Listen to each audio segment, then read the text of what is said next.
ناظرین ایک خبر چھپی ہے فائنینشیل ٹائمز میں، اور یہ فائنینشیل ٹائمز جو ہے وہ کوئی عام اخبار تو ہے نہیں،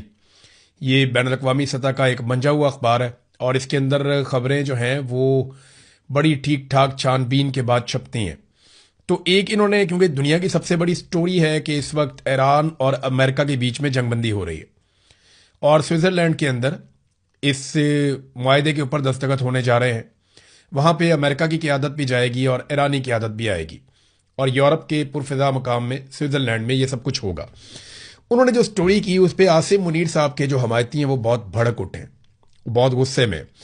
فائنینشیل ٹائمز کی سٹوری کیا ہے، یہاں میں نے اس کا پورا ٹرانسلیشن نکال کے اپنے سامنے رکھا ہے، اور یہ سٹوری ایکچولی ایکسپوز کر رہی ہے کہ پاکستان کے پاس وہ صلاحیت نہیں تھی مذاکرات کروانے کی، یا پاکستان وہ نتائج حاصل نہیں کر سکا مذاکرات میں جو امریکنز چاہتے تھے، اور پھر قطریوں کو سامنے آنا پڑا، اور پھر جو قطری حکمران ہیں ان کے نام بھی لکھے گئے سٹوری کے اندر، جنہوں نے بڑا اہم رول پلے کیا ایران اور امریکہ کو مذاکرات کی میز کے اوپر بٹھانے میں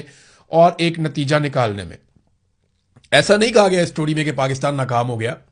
لیکن یہ بتایا گیا کہ قطریوں کی ہے اصل کامیابی، اور یہ صحرا مذاکرات کی کامیابی کا ان کے سر پہ جاتا ہے۔ اب پاکستان کے اندر آپ کو دیکھیں زمین آسمان کے کلابے ملا رہے ہیں لوگ، یہاں پہ فیصل واڈا کا سٹیٹمنٹ آتا ہے، وہ بڑا انٹرسٹنگ سٹیٹمنٹ ہے، میں آپ کے سامنے ضرور رکھنا چاہوں گا۔ فیصل واڈا نے کہا کہ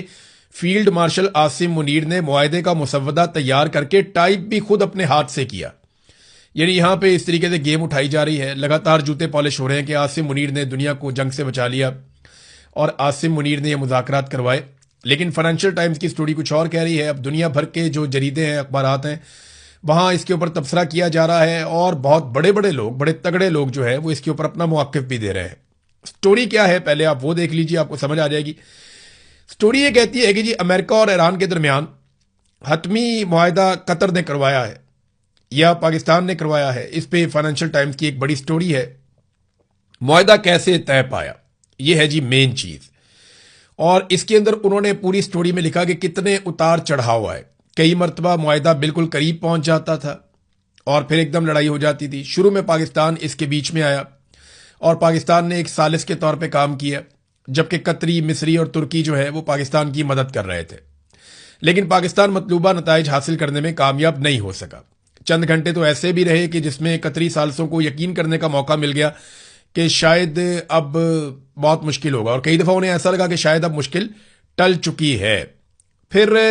بہت ساری سٹوری کے اندر اتار چڑھاؤ بتائے گئے کہ جیسے ہی مذاکرات ہوتے تھے اور چیزیں قریب آتی تھیں،